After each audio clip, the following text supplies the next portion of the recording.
कृष्ण का। 24 अवतारों का नाम सबसे पूछा जाए तो शायद सबको पता नहीं होगा, लेकिन राम और कृष्ण के बारे में हर व्यक्ति जानता है। इन दोनों में अंतर क्या है? बोले कि महाराज इन दोनों में ये अंतर है, राम कृष्ण दो एक है, अंतर नहीं निमेष, और इनके नैन गंभीर हैं, उनके चपल विशेष। भगवान राम के नेत्रों में गंभीरता है और भगवान श्री कृष्ण के नेत्रों में चंचलता है। भगवान राम मर्यादा पुरुषोत्तम है और भगवान श्री कृष्ण लीला पुरुषोत्तम है। भगवान राम ने अपने जीवन में जो किया है वो करने योग्य है कि नहीं है? करने योग्य है सच। प्रभु श्री राम अपने पिता की बात मान करके, आज्ञा मान करके, शिरोधार्य करके 14 वर्ष का वंश स्वीकार कर लेते हैं। और भगवान श्री कृष्ण ने अपने जीवन में जो किया है वो करने योग्य है कि नहीं है?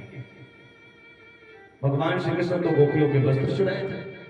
बहुत सारे लोग तर्क करते हैं कि महाराज भगवान श्री कृष्ण ने तो 16,108 विवाह किया था, हमने तो 4 कर लिया, तो क्या बुराई? भगवान श्री कृष्ण अपने जीवन में जो किए हैं वो करने योग्य नहीं है, अपितु भगवान श्री कृष्ण ने अपने जीवन में जो गीता का उपदेश किया है ना, वो अपने जीवन में उतारने का विषय है। भगवान श्री कृष्ण लीला पुरुषोत्तम है, लीला करने में इनका कोई जवाब नहीं है। सुखदेव जी कहते हैं कि हे राजा परीक्षित, सबसे पहले नारायण के पुत्र ब्रह्मा हुए, ब्रह्मा के पुत्र मरीचि, मरीचि के पुत्र कश्यप, और कश्यप के पुत्र हैं सूर्य। बल्कि सूर्य का एक वास्तविक नाम है विश्वस्वान, और इन्हीं से सूर्य वंश प्रारंभ हुआ। विश्वस्वान के द्वारा जो पुत्र उत्पन्न हुआ ना, उसी को हम लोग वैवस्तु मनु कहते हैं। और वैवस्तु मनु महाराज के पुत्र हुए प्रद्युम्न जी, जो गलती से एक बार शिव जी के बागीचे में जाने की वजह से उनको स्त्री बनना पड़ा। अंत में उन्होंने अपने शरीर को त्याग दिया। वैवस्तु मनु महाराज के मन में बड़ी चिंता हुई। उनके 10 पुत्र थे, उनके 10 पुत्रों में एक पुत्र का नाम है सरयाती। सरयाती नाम के जो पुत्र हैं, उनके वहां एक परम सुंदरी कन्या ने जन्म लिया जिसका नाम है सुकन्या।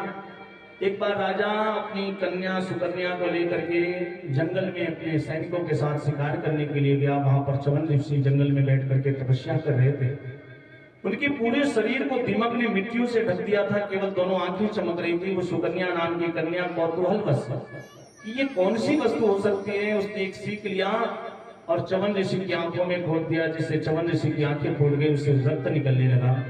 च्यवन ऋषि की समाधि खुली। अब तो सभी राजा और सभी उनके साथ जो मंत्री करते सभी भयभीत हो गए कि कहीं च्यवन ऋषि हमें श्राप ना दे दें। तो च्यवन ऋषि ने कहा कि हे राजन, तुम्हारी पुत्री ने मेरे नेत्र फोड़े हैं, इसलिए अब यही मेरी सेवा करेगी। राजा की इच्छा न होते हुए भी राजा अपनी परम सुंदरी कन्या सुकन्या का विवाह च्यवन ऋषि के साथ में कर दिए। आगे चल करके अश्विन कुमारों ने आकर के च्यवन ऋषि की आंखों को ठीक कर दिया। इसी वंश में एक परम प्रतापी राजा हुए सज्जनों, जिनका नाम है महाराज अम्बरीश। और कौन नहीं जानता है महाराज अम्बरीश को? महाराज अम्बरीश ने अपने जीवन में जितनी भी एकादशी के व्रत होते हैं ना, सभी व्रतों का पालन किया। महीने में कितनी एकादशी होती है सज्जनों? 2 एकादशी होती है, एक शुक्ल पक्ष की और एक कृष्ण पक्ष की। एकादशी व्रत का एक नियम है सज्जनों, जब भी हम एकादशी का व्रत करें तो एक दिन पहले से चावल का परित्याग कर देना चाहिए। चावल खाना तो दूर की बात है, छूना भी स्पर्श करना भी मना किया गया है। और एकादशी तिथि का पारण द्वादशी तिथि में ही हो जाना चाहिए। कभी कभी क्या होता है कि आज ही एकादशी और आज ही दोपहर के बाद द्वादशी तिथि लगे, तो कल द्वादशी तिथि थोड़े समय तक है। और ऐसे में कहीं मान लीजिए आप सफर में हैं, यात्रा में हैं, आपने व्रत किया है, तो द्वादशी तिथि समाप्त हो रही है, पारण कैसे करेंगे? मान लीजिए घर पे तो व्यवस्था है, लेकिन यात्रा में तो व्यवस्था नहीं है। ऐसी परिस्थिति में यदि व्यक्ति एक गिलास जल उसमें तुलसी पत्र डाल करके भगवान का स्मरण करके वो तुलसी पत्र और जल पी ले तो पारण मान लिया जाता है। एक बार की बात है, महाराज अम्बरीश ने एकादशी का व्रत किया था। अगले दिन द्वादशी तिथि थोड़े समय तक थी। उसी समय संत दुर्वासा जी महाराज, जो बड़े क्रोधी संत हैं, घूमते घूमते कहीं जा रहे थे। महाराज अम्बरीश ने देखा दुर्वासा जी को प्रणाम किया और प्रणाम करके कहा कि महाराज, कल मेरा एकादशी का व्रत था और बड़ी कृपा किया, आज मेरा पारण है, आप मुझे दिखाई दे दिए महाराज, आपने दर्शन दे दिया, तो मैं चाहता हूं कि आप भी मेरे साथ बैठ करके पारण करें।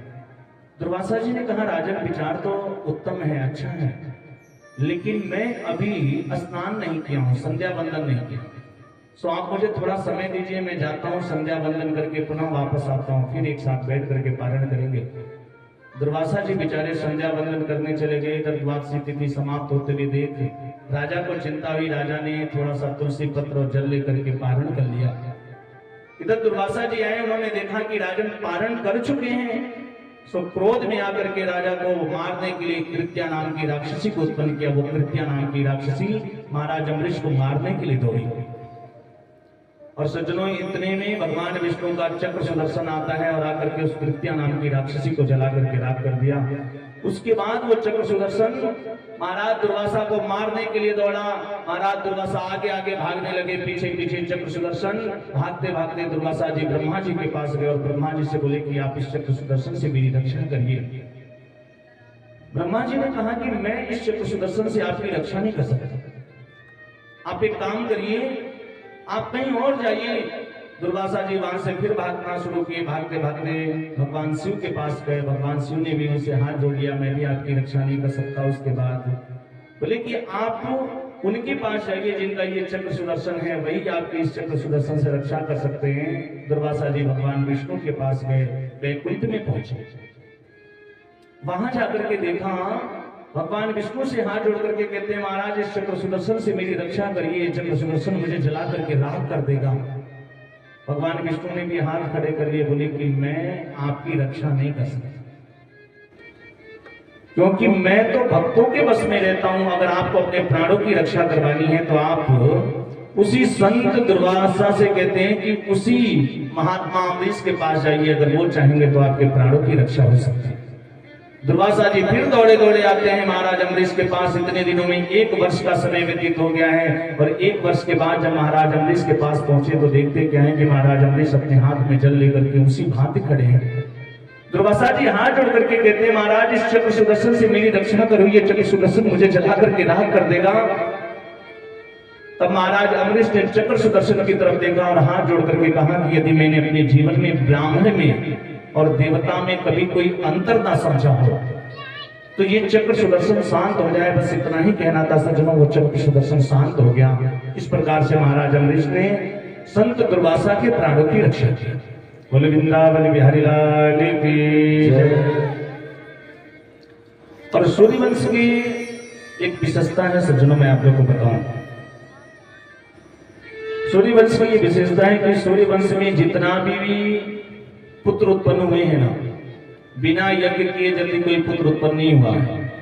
और चंद्रवंश की विशेषता है, जिस चंद्रवंश में भगवान श्री कृष्ण का जन्म हुआ है, चंद्रवंश की विशेषता है कि बिना झगड़े का कोई विवाह संपन्न नहीं हुआ। इसी वंश में आगे चल करके मानधाता हुए, मानधाता के पुत्र मुचकुंद हुए, जो बहुत तपस्वी हुए, जिनको भगवान ने मुक्ति दिलाई। इन्हीं मानधाता महाराज के वंश में आगे चल करके त्रिवंदन हुए, त्रिशंकु हुए। और इसी वंश में महाराज हरिश्चंद्र हुए। सज्जनों, कौन नहीं जानता है महाराज हरिश्चंद्र, जिन्होंने सत्य व्रत का पालन करने के लिए अपने आप को बेच दिया, अपनी पत्नी को बेच दिया, अपने पुत्र को भी बेच दिया। इसी वंश में आगे चल करके एक राजा हुए, विचित्र राजा, जिनका नाम है बाहुक। बाहुक राजा ने अपनी बड़ी पत्नी को यज्ञ के द्वारा अभिमंत्रित चरु खिलाया। चरु समझते हैं ना, चरु माने खीर। उस खीर को अपनी पत्नी को खिलाया, जिस खीर के प्रभाव से उनको पुत्र होता।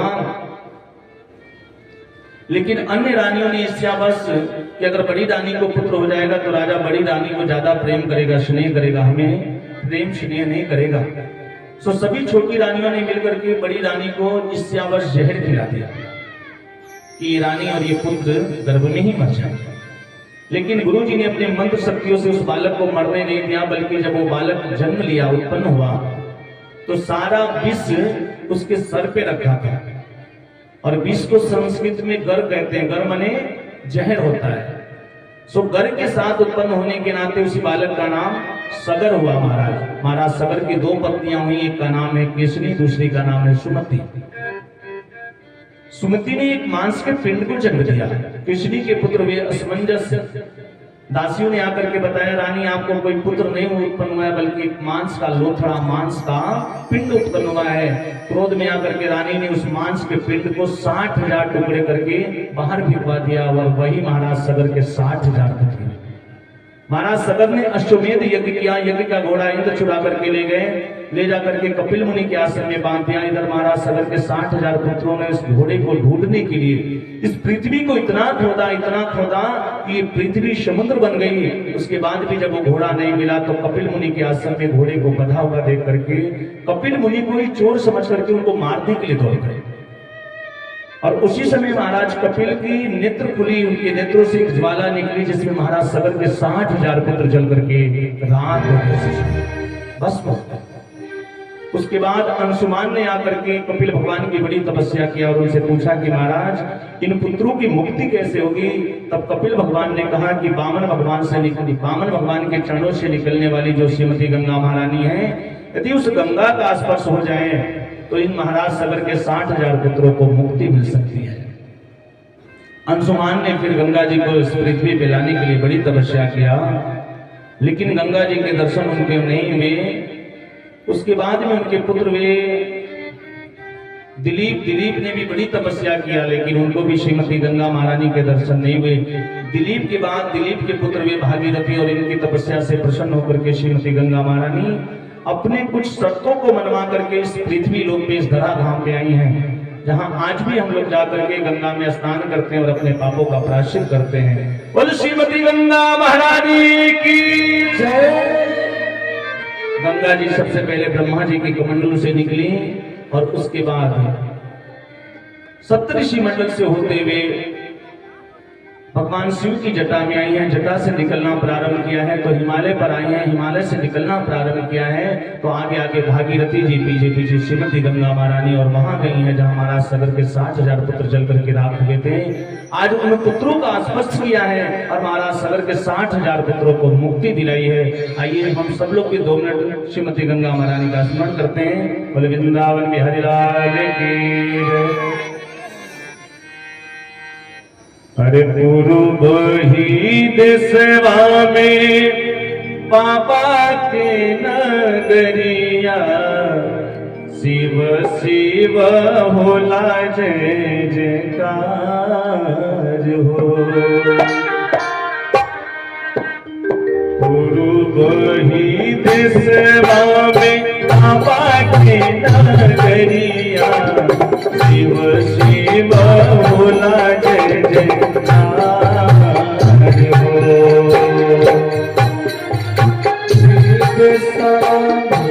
पापा के नगरिया,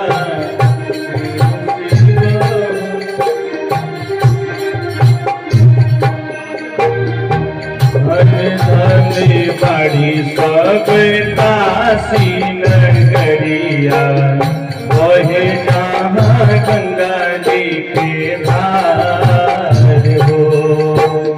धन बड़ी सब दासी नगरिया,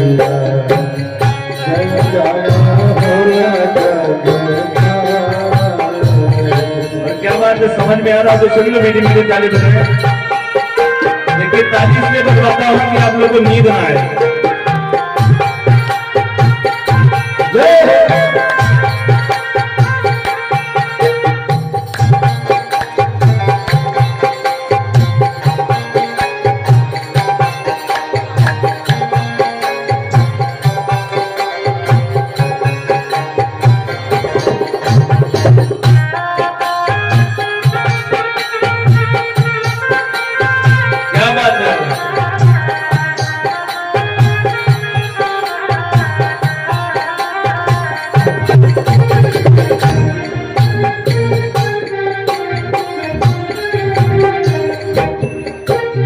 दुखिया भी आवे सब आवे सुखी अरिया, गंगा मैया ढोवे सबके भार हो।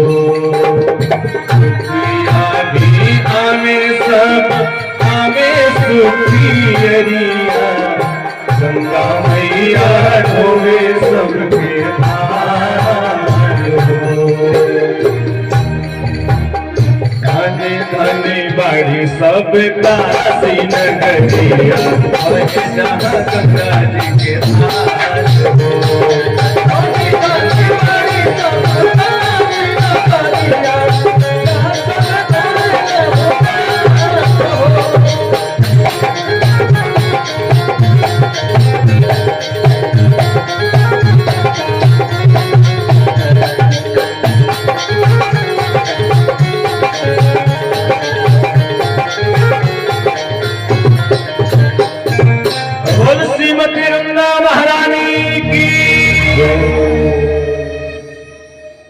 मैं देख रहा हूं कि अभी भगवान राम का भी प्राकोत्सव नहीं हुआ है और अभी से आप लोग सोना शुरू कर दिए हैं।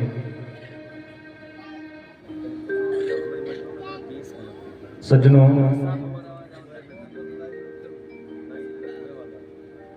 सज्जनों,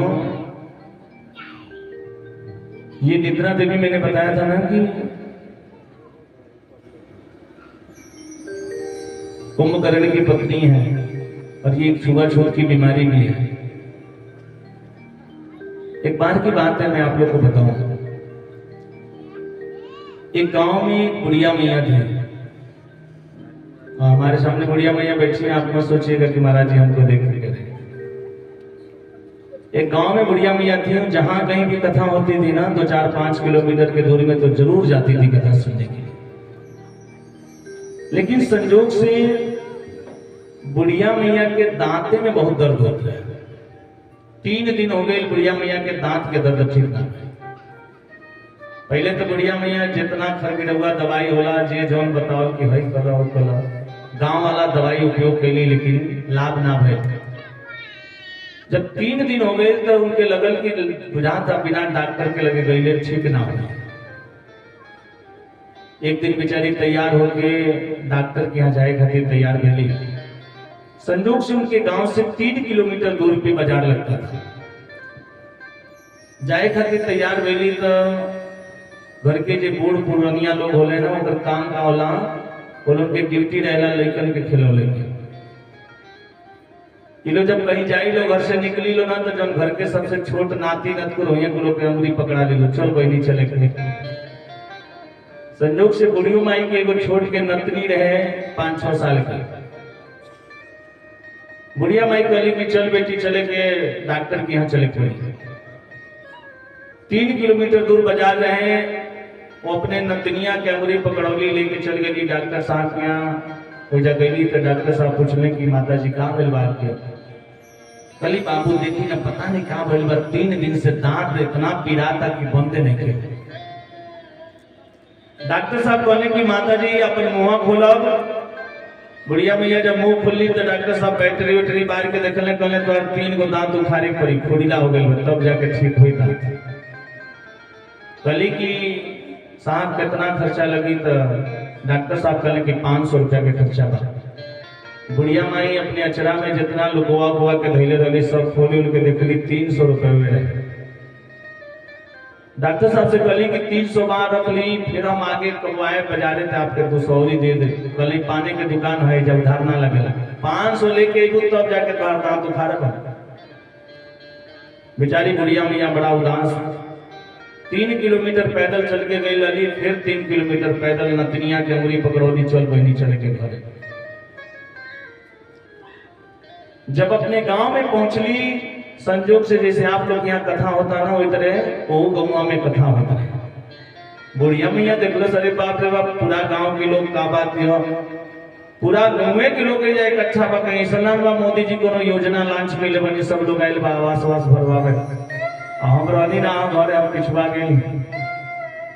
बुढ़ियो माई वही कथा में पहुंच गई। जाके देखला से इतना आगे भीड़ रहे कि पीछे में जगह मिलल हो, जा चुपचाप बैठ गई। अब भीड़ इतना ज्यादा रहे कि सोचली कहीं ऐसा न हो कि हमारे गोदिया में जो नतनिया भी आई, भीड़ में कहीं भिला जाए तो हम कहाँ जो हो। तो अपने नतनिया के अपने गोदिया में लेके बैठ गई चुपचाप। तो प्रेम से भगवान की कथा सुने लगे। तो सज्जनों 3 किलोमीटर पैदल चल के गई थी, 3 किलोमीटर पैदल चल के आई थी। इतना थक गई थी बुढ़िया मैया कि जैसी कथा में बैठी और थोड़ा उसको आनंद की अनुभूति हुई तो उसको नींद आने लगी। जैसे आप लोग सुनते नहीं जब बैठ गए अच्छा बताइए, बैठले बैठले लोग कौन तरह सुतेला? बैठे बैठे नींद कैसे आ जाती है? करते हैं। बुढ़िया मैया को भी नींद आई, बेचारी बुढ़िया मैया एक दो बार झपकी, संभल गई, लेकिन इतना जोर से उनकी नींद आई, इतना जोर से नींद आई, आगे में पड़े झपकली, इतना जोर से आगे पड़े लटकली कि उनके दतबा जाके जो नतिनिया गोदिया में बैठे रहे थे मुड़िया में धड़ाक से लगी और 3 गो दांत जय सीता। तो बुढ़िया मैया बड़ी खुश भइल, बाप रे बाप 500 मांगत वाले डॉक्टर रहनी है, फ्री में काम हो गया। घरे गई जाके अपने पतोही से गली, ये बेटी गौवा में एगो कंपनी आयल गया, एगो फैक्ट्री आयल बा राधे नाम के, जे जाता वही के फायदा हो जाता। हम तो पहला दिन गई 500 के फायदा हो गया।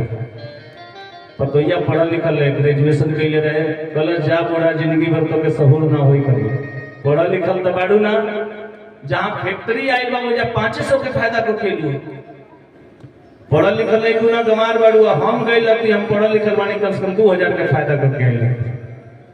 बुढ़िया मैया कहली कि कोनो बात ना बेटी, आ सांझी के तू चल लियो, हम घरे रह। पतोहिया कहलस कि सांझी के तू भोजन पानी बनेबू, हम जाए कथा सुने, देखिए हम 2000 के फायदा करके आए। बेचारी बुढ़िया मैया सीधा साधा रही, कहली कि ठीक बा बेटा, कोनो बात नहीं। सब घर के काम हम कैलिए ने, बहू जो है खूब बढ़िया श्रृंगार उंगार करके और कथा सुने खातिर चल जाए। और जब कथा सुने जाए के तैयार भैलीगा तो वो वही लेकिनिया से कहत रही चल बहनी चले के कथा सुने, वही के अंगुरी पकड़ौली लेके चल देली कथा। जाके एकदम आगे में बैठ गई कि अब देखा तनी कोने और से 2000 रुपया का फायदा होला। लगली दिमाग भिड़ावे अपना, दिन भर इतना काम कैले रही कि जैसे कथा में बैठली ना तो उन्हों के नींद आवे लगा। और इन्हों के 2-3 बेर झपकी आयल, बेचारी संभर गई नहीं, लेकिन तीसरा बेर इतना जोर से झपकी आयल, आगे में पड़े लटकली, इनके दतवा जाके वही लेकिनिया के मुड़िया में फिर धड़ाक से लगी। और जैसे लड़ल तागे में के 3 गो जय जय सीता। बोल वृंदावन के हरिलाल की जय। मेरे कहने का मतलब सिर्फ इतना था सज्जनों, कि जाकी रही भावना जैसी, प्रभु मूर्त देखी दिन तैसी। बुढ़िया मियाँ तो भाव से आई थी इसलिए उसका फायदा हो गया, लेकिन ये फायदा करे आई लली 3 गो दांत लगवे के टूट गए, जाके चांदी के दांत लगवा पड़ल, 5000 के नुकसान हो गए। बोल वृंदावन की हरिलाल की। इसलिए कहते सज्जनों, जब खिड़की खोलूं तो तेरा दर्शन हो जाए, और जब खिड़की खोलूं तो तेरा दर्शन हो जाए, मेरे घर के आगे बाबा तेरा मंदिर बन जाए, मेरे घर के आगे बाबा तेरा मंदिर बन जाए, मेरे घर के आगे बाबा तेरा मंदिर बन जाए। क्या बात है सभी लोग, सही ना?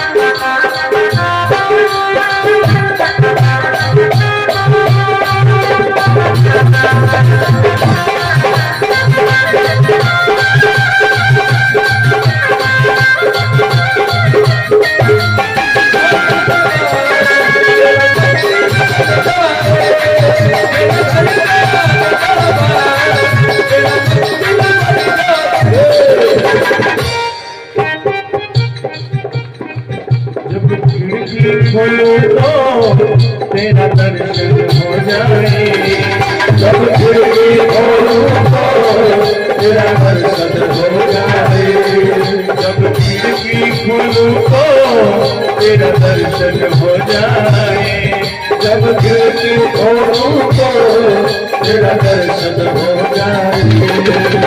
घर के आगे बाबा तेरा मंदिर बन जाए,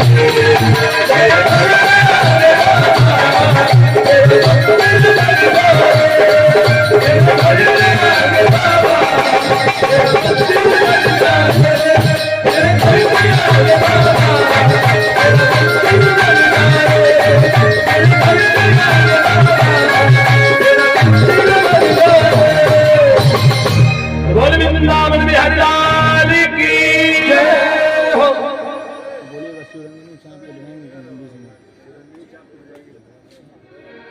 बोले कि महाराज हम लोग चर्चा कर रहे थे सूर्यवंश की। इसी सूर्यवंश में एक और प्रतापी राजा हुए महाराज, जिनका नाम है चक्रवर्ती सम्राट महाराज दशरथ। और बड़ी सुंदर कथा बताने जा रहा हूं मैं आप लोग। महाराज दशरथ के नाम के आगे चक्रवर्ती सम्राट लगा हुआ है। इनका नाम दशरथ क्यों जानते हैं? दसों दिशाओं में महाराज दशरथ का रथ चला करता था। महाराज दशरथ इतने पराक्रमी राजा थे कि देवलोक में, स्वर्ग में जब जाते थे तो इंद्र का आधा सिंहासन खाली हो जाता था महाराज दशरथ के लिए। और ऐसे महाराज दशरथ के बारे में ये लिखा गया कि एक बार भूपति मनमाही भय गलान मोरे सुत। आप विचार करिए, वो स्वामी जी ने लिखा है कि एक बार भूपति मनमाही यानी रोज गलानी नहीं हुई। अगर हमारे जीवन में किसी चीज का अभाव है, किसी वस्तु का दुख है, अभाव है, तो वो हमें रोज होना चाहिए। एक दिन ही क्यों हुआ?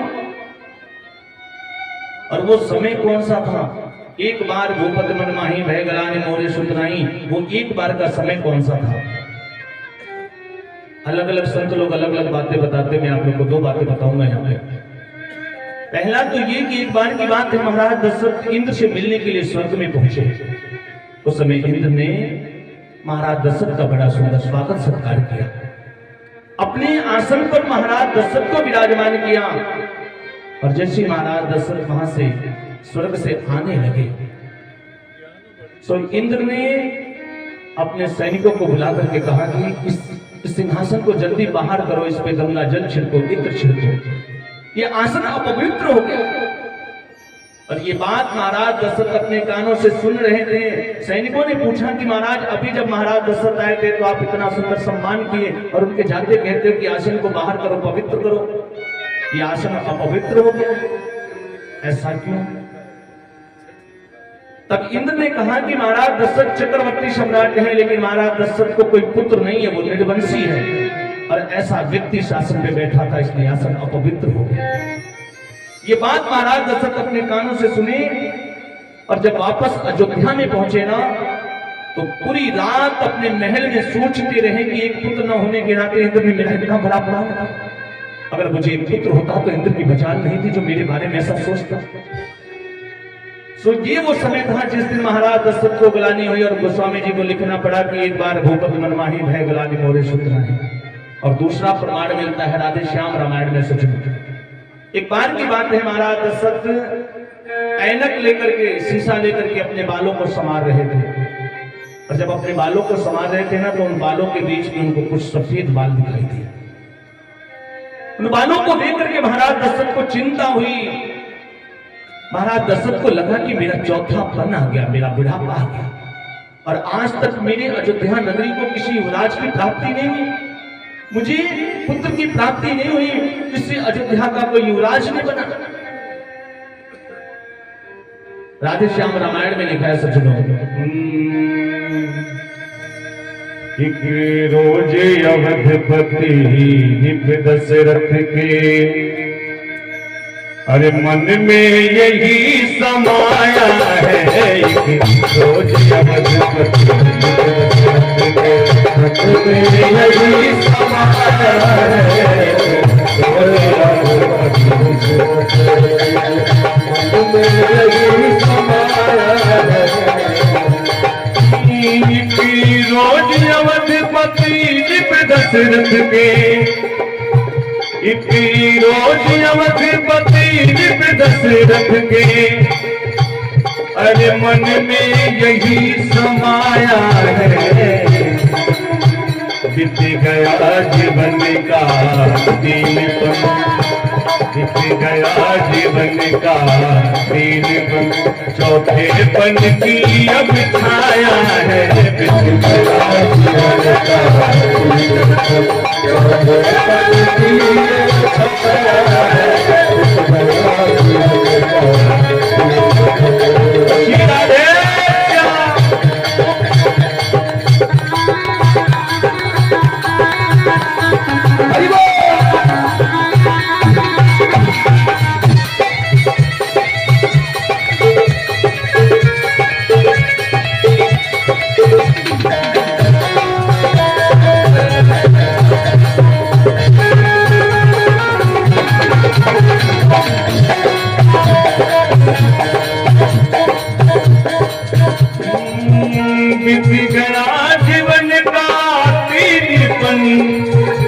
चौथे पन की अब छाया है।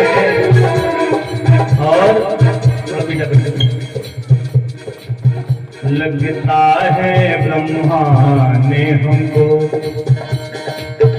लगता है ब्रह्मा ने हमको अपना संदेश पठाया है।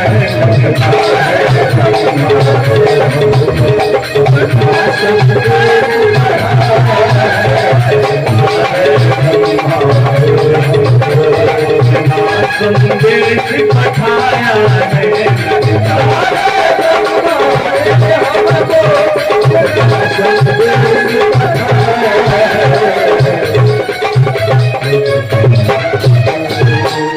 बोल राधे कृष्ण भगवान की जय। लगता है ब्रह्मा ने हमको अपना संदेश पठाया है। इस जीवन का 3 पन समाप्त हो गया, चौथे पन की बारी आ गई और आज तक अयोध्या नगरी को उसके राजकुमार की प्राप्ति नहीं हो पाई। ये वो समय था जिस समय महाराज दशरथ को गलानी हुई और गोस्वामी जी को लिखना पड़ा कि एक बार भूपत मन माही भय गलान मोरे सुतना है। और जब महाराज दशरथ को गलानी हुई तो पूरी रात नींद नहीं आ रही। सवेरा हुआ, प्रातः काल होते ही महाराज दशरथ किसी से मिलते नहीं है, सीधे अपने गुरु जी के पास जा रहे हैं। और तब गोस्वामी जी ने लिखा कि गुरु भी गए वो तो रत मही पाला, गुरु भी गए वो तो रत मही पाला। शरण लागी करी विनय दिसाला, शरण लागी करी विनय दिसाला। निज दुख सुख सब गुरे ही सुनाया हूँ, निज दुख सुख सब गुरे ही सुनाया हूँ। भाई वशिष्ठ बहु विधि शरण जाया, हर भाई वशिष्ठ बहु विधि शरण जाया हूँ। गुरु जी के चरणों में जाकर के महाराज दशरथ लौट गए और अपने दुख का कारण बताए हैं। तब उनके गुरु वशिष्ठ जी उनसे कहते हैं कि राजन चिंता मत करो, धर हो धीरे हो वही सुख तारे, धर हो धीरे हो वही सुख तारे। भुवन के देते भगति भया हारे,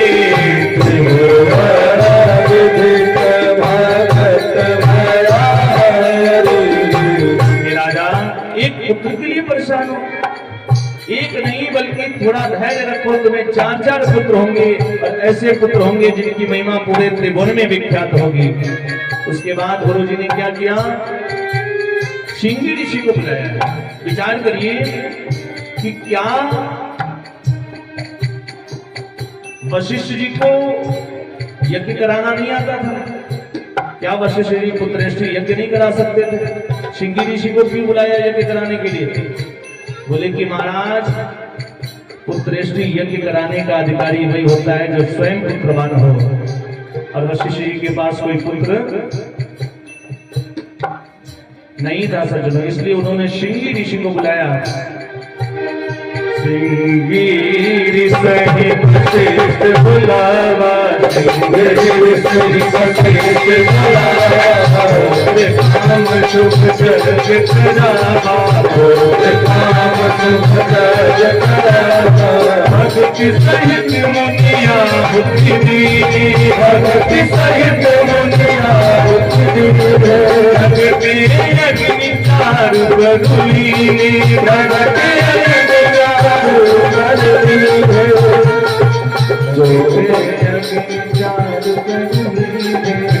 वशिष्ठ कहु हृदय विचारा, वशिष्ठ कहु हृदय विचारा। सकल काज भाषे तुम्हारा, सकल काज भाषे तुम्हारा, सकल काज भाषे। शिंगी ऋषि ने आकर के पुत्र का यज्ञ करवाया। उस यज्ञ के प्रभाव से अग्निदेव अपने हाथ में चरु खीर लेकर के प्रकट हुए।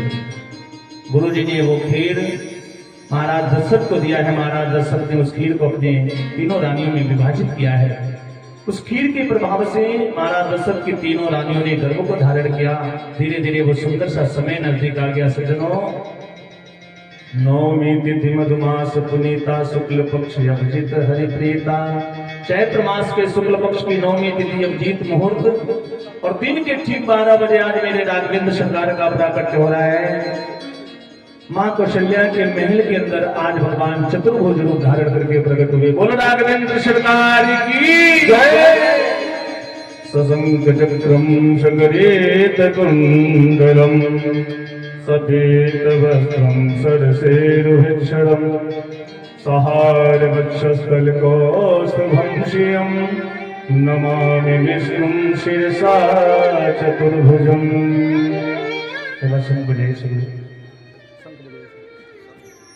आज भगवान का प्राकट्य हुआ है। मां कौशल्या अपने महल के अंदर है। भगवान चतुर्भुज रूप धारण करके प्रकट हुए हैं। पूरे अवधवासी किसी को भी पता नहीं है कि भगवान का प्राकट्य हो गया। केवल कौशल्या को पता है, किसी को भी पता नहीं है, यहाँ तक कि महाराज दशरथ को भी पता नहीं। और इसलिए गोस्वामी जी ने लिखा है कि भय प्रकट कृपाला दीन दयाला कौशल्या हितकारी। केवल कौशल्या को पता है।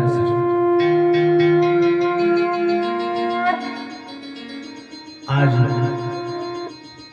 मैया ने पूछा,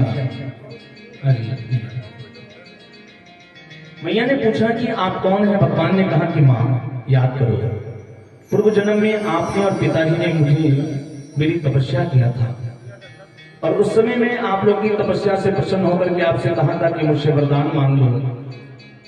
तब आपने मुझसे कहा था कि चाहो तुम ही समाज सुता प्रभु सन कौन दुरार। हे प्रभु, यदि हमें वरदान देना चाहते हो, हमारे पर प्रसन्न हो, तो यही वरदान दे दीजिए कि मुझे आपके जैसा ही पुत्र हो जाए। तो मैंने सोचा कि मैं अपने जैसा ढूंढने कहां जाऊं। मुझसे बढ़िया भी हो सकता है, मुझसे खराब भी हो सकता है। हर व्यक्ति के अंदर कुछ स्पेशल गुण होते हैं शरीर में जो सबके पास नहीं। भगवान ने कहा कि मैंने सोचा मैं अपने जैसा ढूंढने कहां जाऊं। आप सरिस खोजो कहां जाई निपुत तने हो मैं आई। इसलिए मैं स्वयं पुत्र बनकर के आ गया। मां कौशल्या ने कहा कि मैंने आपको पुत्र बनकर के आने के लिए कहा था, आप तो पिताजी बनकर के आए हो। लोग क्या कहेंगे कि कौशल्या ने कैसे पुत्र को जन्म दिया है जिसके 4 हाथ हैं। भगवान ने कहा मां जल्दी से दरवाजा खोलो, अवधवासी मेरा दर्शन करना चाहते हैं। मियां ने कहा भी दरवाजा नहीं खोलो, पहले 2 हाथ कम करो। भगवान ने 2 हाथ कम कर दिया। बोले मां आप तो दरवाजा खोल दो। भगवान ने कहा अभी भी दरवाजा नहीं खोलूंगी। क्यों? बोले कि बेटा जब पैदा होता है तो पैदा होते ही इतना बड़ा हो जाता है। लोग क्या कहेंगे कौशल्या ने कैसे पुत्र को जन्म दिया है जो 6 फीट का, इसलिए पहले छोटे हो जाओ। भगवान छोटे हो गए। बोले मां अब तो दरवाजा खोल दो। मां ने कहा अभी भी दरवाजा नहीं खोलूंगी। क्यों? बेटा जब पैदा होता है तो कपड़े पहन करके आता है कि नंगे आता है? आप लोग बताइए, बेटा पैदा होता है तो कपड़े पहन के आता है कि नंगे आता है? और आप तो कपड़े पहन करके आए हो, पहले नंगे हो जाओ। भगवान ने कहा मां कितना परेशान करती हो, कभी कहती हो छोटे हो जाओ, कभी कहती है नंगे हो जाओ। आज भगवान मां कौशल्या के सामने अपने वस्त्रों को निकाल दिया। बोले मां अब तो दरवाजा खोल दो, मैं छोटा भी हो गया, नंगा भी हो गया। बोली अभी भी दरवाजा नहीं खोलूंगी। क्यों? पहले रोना शुरू करो। बेटा जब पैदा होता है तो रोता है कि हंसता है? लोग क्या कहेंगे कौशल्या ने कैसे पुत्र को जन्म दिया है, पहले से मुस्कुरा रहा है। इसलिए रोना शुरू करो। भगवान आज मां की बातों को सुन करके रोना शुरू करते हैं। और गोस्वामी जी ने लिखा है, क्या बात है,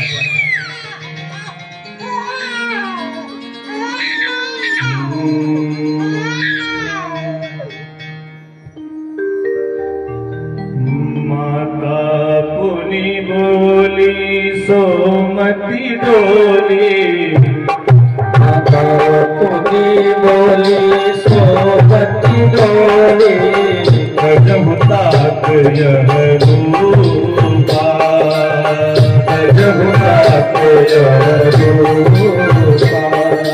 जय सिद्धू लीला अति प्रिय शीला, यह सुख परम सुरीला अति प्रियशीला यह सुख परम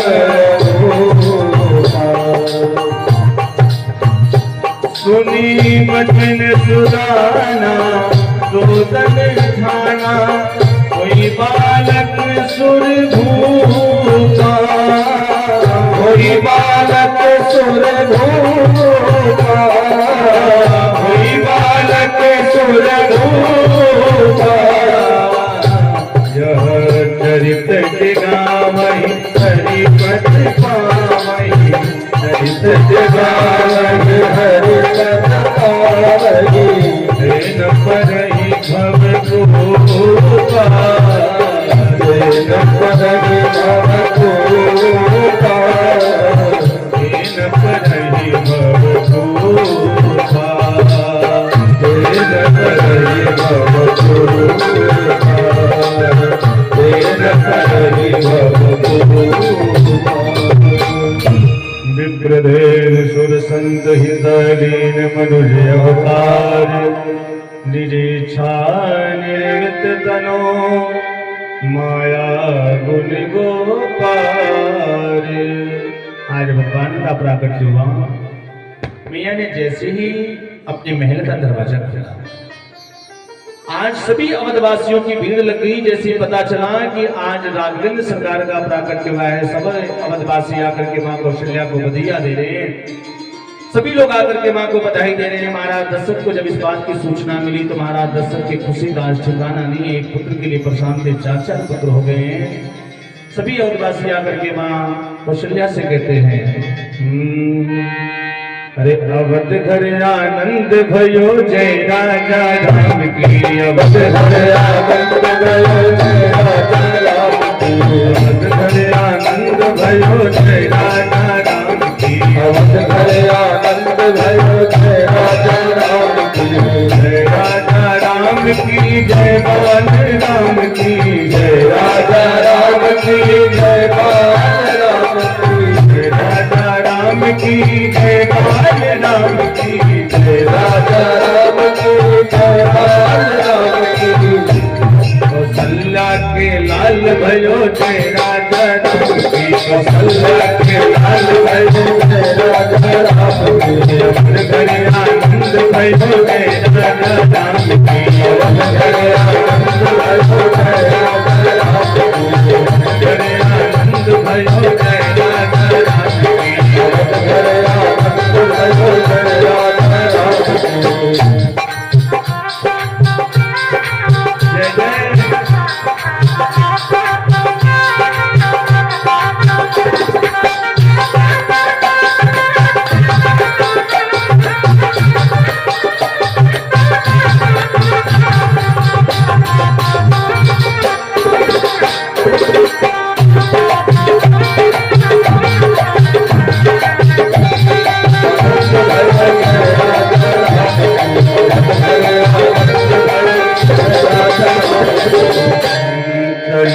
सखी देखिया ये प्यारे रघुवैया। चलो रे सखी देखिया ये प्यारे रघुवैया।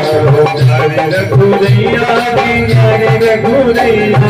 प्यारे रघुवैया हो प्यारे रघुवैया।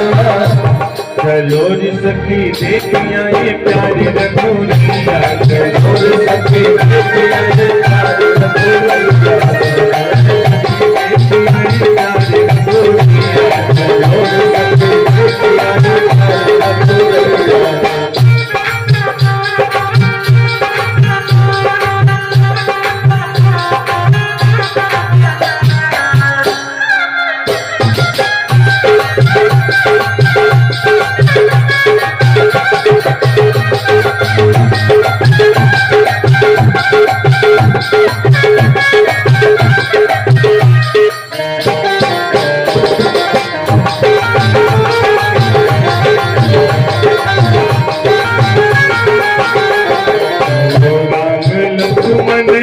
भरत शत्रुघ्न राम लक्ष्मण भरत शत्रुघ्न। राम लक्ष्मण भरत शत्रुघ्न। राम लक्ष्मण भरत शत्रुघ्न।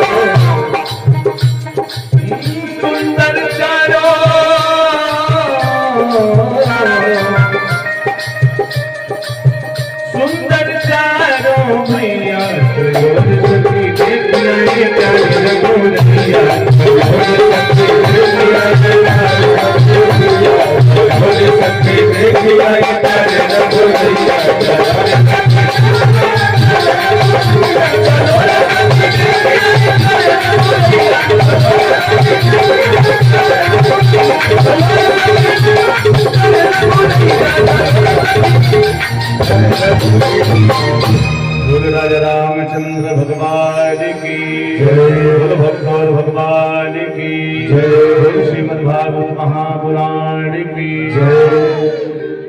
आज प्रभु राघवेंद्र सरकार का प्राकरण सोमवार। धीरे धीरे चारों भैया बड़े होने लगे। राम कथा सुखदेव जी राजा परीक्षित को बड़े संक्षिप्त रूप में सुना रहे हैं। सज्जनों, और राम कथा एक ऐसा विषय है कि जैसे ही राम का स्मरण होता है, हर व्यक्ति को, मैंने एक दिन और कहा था कि हर व्यक्ति को अपने घर में मानस अवश्य रखना चाहिए, रामचरितमानस की पुस्तक रखनी चाहिए, और जब भी समय मिले तो एक आध चौपाई पढ़ करके उसके अर्थ को समझने का प्रयास करना चाहिए। अगर व्यक्ति को समाज में जीवन जीने की कला सीखनी है, समाज में हमें कैसे रहना चाहिए, मर्यादा सीखना है, तो रामचरितमानस अवश्य पढ़िए।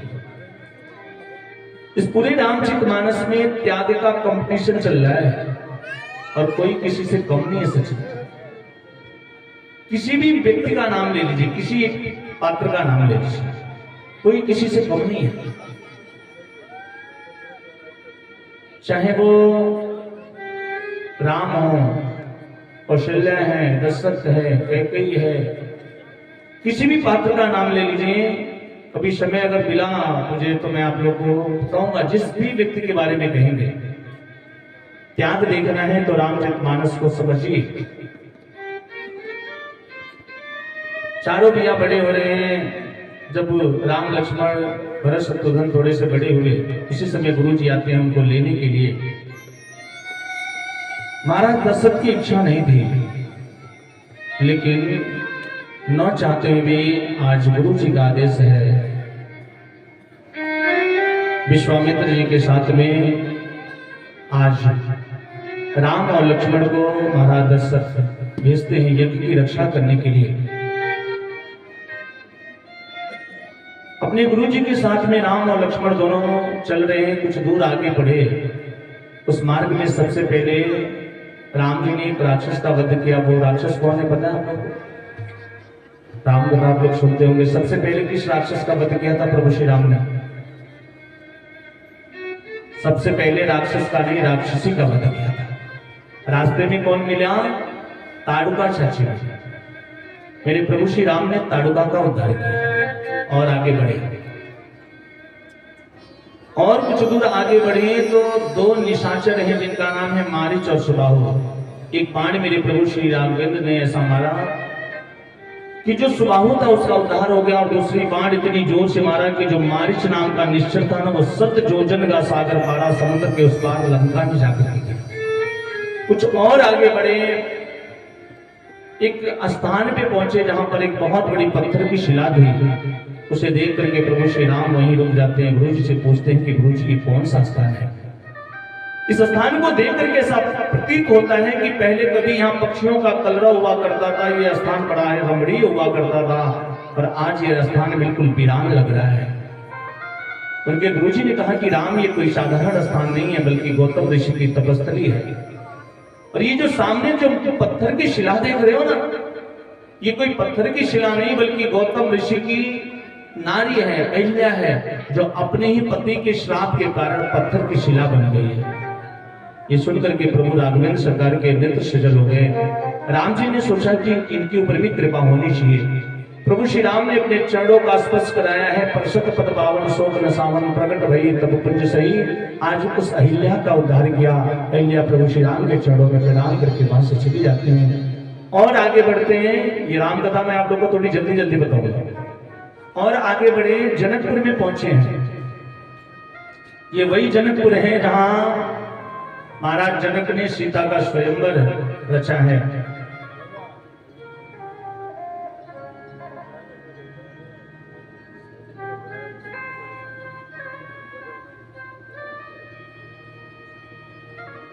छोड़ दीजिए भैया उनको। बोले वृंदावन बिहारी लाल की। जनकपुर में पहुंचे हैं। गुरुजी ने महाराज जनक को सूचना दिया। महाराज जनक अपने मंत्रियों के साथ आते हैं। गुरुजी के रुकने की बड़ी उत्तम सुंदर व्यवस्था करते हैं। राम लक्ष्मण अपने गुरुजी के साथ में नगर के बाहर रुके हुए हैं। राम जी ने गुरुजी से आदेश मांगा है कि गुरुजी, लक्ष्मण भैया की बड़ी इच्छा है जनकपुर देखने का। अगर आप कहते तो मैं लक्ष्मण को थोड़ा जनकपुर दिखाता। और देखिए बड़ी सुंदर बात मैं आप लोगों को बताने जा रहा हूं। इच्छा तो राम जी की है, राम जी चाहते हैं कि चलो लक्ष्मण को वो धनुष दिखा दो, क्योंकि लक्ष्मण जी थोड़े क्रोधी स्वभाव के हैं। राम जी सोच रहे हैं कहीं ऐसा ना हो कि मैं मर्यादा के चक्कर में बैठा रह जाऊं और मुझसे पहले लक्ष्मण जी जाके धनुष को उठा देंगे तो मेरा तो पत्ता ही साफ हो जाए। तो राम जी ने सोचा कि चलो क्यों ना पहले लक्ष्मण को धनुष दिखा दूं। सो गुरु जी से कहते हैं कि गुरु जी लक्ष्मण भैया की बड़ी इच्छा है, अगर आप कहते तो मैं लक्ष्मण भैया को थोड़ा नगर दिखा देता। गुरु जी ने राम जी से कहा कि जाओ देखिया वहु नगरा, सुख निधान दो भाई, करहु सुफल सबके नैना, सुंदर बदन दिखाई। जाओ अपने स्वरूप को दिखा करके जनकपुर के लोगों को कृतार्थ करो। राम जी लक्ष्मण जी को लेके चले ना, वहां पे पहुंचे जहां पर स्वयंवर रचा गया था। दूर से दिखा रहे हैं लक्ष्मण देखो, यही महाराज जनक ने स्वयंवर का आयोजन किया है और यही वो धनुष है। महाराज जनक ने प्रण किया है कि जो भी व्यक्ति इस धनुष को उठाएगा उसी के साथ अपनी पुत्री जानकी का विवाह करेंगे। लक्ष्मण भैया बड़े गौर से देखने लगे। लक्ष्मण जी ने कहा कि भैया स्वयंवर का समय कितने दिन का सुनिश्चित किया गया है? आप विचार करिए, एक दिन का समय तो था नहीं भाई। एक दिन में इतने सारे राजा आए और छू करके चले गए। एक अवधि तो निश्चित होगी ना कि भाई इतने दिनों के अंदर में इस धनुष को जो उठा देगा तो विवाह हो जाएगा। किसी को पता है कितने दिन का समय सुनिश्चित किया गया था? 1 वर्ष का प्रमाण मिलता है। 1 वर्ष का समय सुनिश्चित किया गया था। लक्ष्मण जी ने कहा कि भैया 1 वर्ष पूरा होने में कितने दिन बचे हैं? जिस समय राम और लक्ष्मण वहां पहुंचे हैं ना, तो मात्र 2 दिन शेष बचे थे। राम जी ने कहा कि भाई मात्र 2 दिन बचा है। लक्ष्मण भैया बड़े ध्यान से देखने लगे, बोले भैया इतना बड़ा धनुआ है भी नहीं कि कोई उठा नहीं पाया आज तक। राम जी ने कहा बड़े बड़े राजा लोग आए, कोई उठाना तो दूर की बात है, हिला भी नहीं पाया। लक्ष्मण जी ने कहा भैया इतना बड़ा धनुष है भी नहीं कि कोई उठाना पाए। राम जी सोच रहे इसीलिए तो तुमको पहले दिखा रहा हूं, कहीं तुम जाके मत उठा। इधर स्वयंवर पे थोड़ा सा हम लोग समय देंगे सज्जनों। महाराज जनक ने स्वयंवर की घोषणा की। लिखा है कि भूप सहस्र से कहीं बारा लगे उठावन तरही न डरा। आप विचार करिए कि एक धनुष है, भूप बने राजा, सहस्त्र बने 1000 और 10 बने 10,000। तो क्या 10,000 राजा एक धनुष को एक साथ कैसे उठा सकते? जरा विचार करिए भाई। धनुष को पकड़ने के लिए जगह भी तो होना चाहिए उसमें। 10,000 राजा कहां पकड़ेंगे? और मान लीजिए कि 10,000 राजाओं ने मिलकर के अगर धनुष को उठा दिया तो जानकी तो एक ही है ना, फिर विवाह किसके साथ में होगा? यहां पे मतलब ये है कि 10,000 राजा, एक दिन में 10,000 राजा आते हैं और एक एक करके जाते हैं, धनुष को उठाने का प्रयत्न करते हैं, लेकिन धनुष उठता नहीं। अब यहां पे सबसे मजे की बात यह है सच में कि जो भी राजा लोग आते हैं ना, जो काम राजाओं को पहले करना चाहिए वो काम बाद में करते हैं। हम लोग जब कोई शुभ कार्य करने जाते हैं तो सबसे पहले क्या करते हैं? अपने इष्ट देव का ध्यान करते हैं। अपने इष्ट देव को प्रणाम करके कहते हैं कि भगवान हम ये काम करने जा रहे हैं, आप इसमें मेरी सहायता करिएगा, ये काम पूर्ण हो जाए। यहां राजा लोग क्या कर रहे हैं? अपने इष्ट देव को बाद में प्रणाम करते हैं। परिकरी बांध चले अकुलाई, पहले अकुला करके जा रहे। मान लीजिए बीच में धनुष रखा है, 10,000 राजा बैठे हैं, तो एक राजा सोच रहे हैं कि कहीं ऐसा ना हो कि हई जाता है तो ये धनुष उठा दिया तो हमारा नंबर भी नहीं है, इसलिए सब लोग अकुला करके जल्दी हमारा नंबर आ जाए। परिकरी बांध चले अकुलाई, और जब धनुष पे लगे जाते हैं तब उनके भगवान के याद आता। उनके जो भी इष्ट देव हो अपने इष्ट देव से कहते हैं कि हे भगवान धनुष हमसे उठे। सबसे मजे की बात यह सज्जनों कि मान लीजिए 10,000 राजा बैठे हैं और 10,000 राजाओं के इष्ट देव दुर्गा जी हों, तो एक राजा जो धनुष के पास पहुंचा है वो कहता है कि हे दुर्गा जी धनुष हमसे उठवा दो। और इधर जो 9,999 राजा बैठे हैं कहते हैं हे दुर्गा जी इनसे मत उठवाइए। कहे कि अगर ये धनुष उठा लिया तो हमारा नंबर भी नहीं है। और सज्जनों उससे भी मजे की बात यह है कि जब उस राजा से धनुष नहीं उठता है ना तो वो भी आकर के उसी 9,999 में शामिल हो जाता है। और वो कहता है हे दुर्गा जी हमसे ना उठल तो कोनो बात ना, लेकिन हई जन जाता नहीं हो समझ उठेगा। अब विचार करिए धनुष उठेगा कैसे। सज्जनों आज स्वयंवर का अंतिम दिवस है, आखिरी दिन है, और ये सब देख करके आज महाराज जनक बड़े दुखी हैं। महाराज जनक के नेत्र सजल हो गए। महाराज जनक सोच रहे हैं कि मेरे प्रण करने की वजह से लगता है कि मेरी बेटी, मेरी कन्या कुमारी रह जाएगी। अगर मेरी बेटी का विवाह नहीं हुआ ना तो लोग यही कहेंगे कि महाराज जनक ने ऐसा प्रण किया जिसकी वजह से उनकी बेटी कुमारी रह गई। और यदि मुझे पता होता ये देश देश के राजागण हम किसे कहे बलशाली है, और मुझको तो ऐसा लगता है ये पृथ्वी वीरों से खाली है। अगर मुझे ये पता होता कि संसार में कोई वीर नहीं बचा है, कोई ऐसा महाराज, कोई ऐसा राजा, कोई क्षत्रिय नहीं है जो इस धनुष को उठा सके, तो मैं ऐसा प्रण कदापि नहीं करती। आज महाराज जनक ने उदास होकर के, दुखी होकर के रुदन कर रहे हैं, रो रहे हैं। और सज्जनों उसी धनुष युद्ध में बाणासुर आता है, रावण भी आया है। महाराज जनक शोक सागर में डूबे हुए हैं, आंखों में आंसू भरा हुआ है और अपने आप को बहस का पात्र समझ रहे हैं। इन राजाओं को देख करके महाराज जनक का हृदय विदीर्ण होता है। उस समय रावण वहां पहुंचता है, जाकर के महाराज जनक से कहता है कि हे महाराज जनक आपने मुझे निमंत्रण नहीं दिया, क्या मैं आपके स्वयंवर के योग्य नहीं था? आपको मेरी प्रभुता, मेरे साहस, मेरे पराक्रम पे कहीं से संदेह है? मैं 9 ग्रहों को अपने चरणों में बिठा के रखता हूं, ऐसे रावण को आपने निमंत्रण नहीं दिया। महाराज जनक रो रहे हैं और कहते हैं कि महाराज मुझसे भूल हो गई, गलती हो गई। रावण ने कहा तो आपसे निमंत्रण स्वीकार कर लूं, जाऊं धनुष को उठा दो। महाराज जनक ने कहा कि अवश्य जाएंगे। रावण धनुष के पास जाता है। यहाँ पे विचार करिएगा, बहुत सारी ऐसी चीजें हैं जिसको टीवी सीरियल में अनेक तरह से, गलत तरह से प्रेजेंट किया जाता है। हम लोग टीवी में देखते हैं कि रावण धनुष के पास गया है, धनुष को खूब जोर से उठाने का प्रयास करता है, धनुष नहीं उठता। लेकिन वास्तविकता यह है कि रावण धनुष के पास गया जरूर है सज्जनों, लेकिन धनुष को छुपा तक नहीं है, उठाना तो बहुत दूर की बात है। जैसे रावण धनुष के पास पहुंचा ना तो देखता क्या है कि उस धनुष पे कुछ लिखा था, और जो लिखा था ना वो कोई साधारण अक्षर नहीं था। जो लिखा था ना वो कोई साधारण अक्षर नहीं था, ब्रह्मा जी के द्वारा रचित ब्रह्माक्षरी था। और उस सभा में जितने भी राजा थे ना, किसी को भी ब्रह्माक्षरी का ज्ञान नहीं था। रावण विद्वान था, उसको भूत भविष्य की बात पता थी, त्रिकालदर्शी था वो।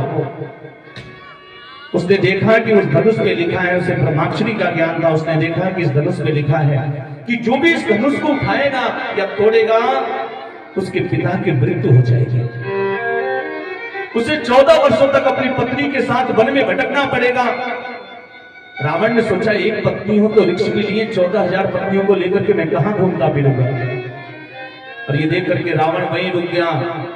उस सभा में जितने भी राजा थे ना, सभी राजाओं के मस्तिष्क को देखने लगे, विचार करने लगा कि देखो तो सही, इस धनुष को तोड़ने का सौभाग्य किसको प्राप्त होगा। और सज्जनों देखते देखते जब रावण की नजर प्रभु श्री राम के ऊपर पड़ी है तो देखता क्या है कि जो इस धनुष पे लिखा है ना वही राम के मस्तिष्क पे भी लिखा है। रावण राम को बुलाता है, राम इधर आओ। राम जाते हैं रावण के पास जाकर के राम ने रावण को प्रणाम किया। तब रावण कहता है कि राम तुम चिंता मत करो, मैं देख रहा हूं कि इस धनुष को तोड़ने का सौभाग्य तुमको ही प्राप्त होगा। राम जी ने कहा वो कैसे?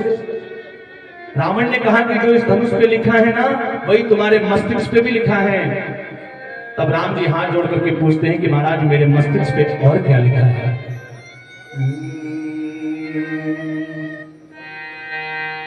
हे राम तुम्हारे मस्तिष्क पर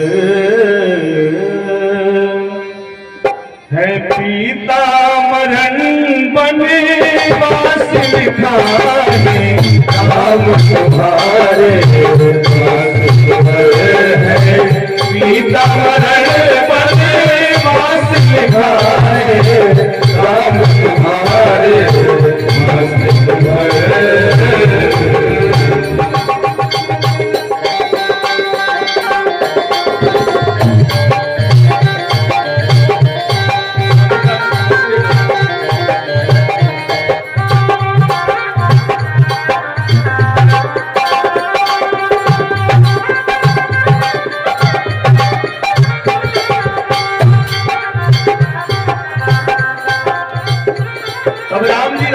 पूछते हैं कि महाराज मेरे मस्तिष्क में और क्या देख रहे हो, क्या लिखा हुआ है? तब रावण कहता है राम से कि हे राम, ये राम तुम्हारे मस्तिष्क पर पीताम्बर वनवास लिखा है। राम तुम्हारे मस्तिष्क पर पीताम्बर वनवास लिखा है। और हे राम तुम्हारे हाथों से, मैं ये भी देख रहा हूं, हे राम तुम्हारे हाथों से रावण का सर्वनाश लिखा है। राम तुम्हारे हाथों से रावण का सर्वनाश लिखा है। राम तुम्हारे हाथों से रावण का सर्वनाश लिखा है। राम तुम्हारे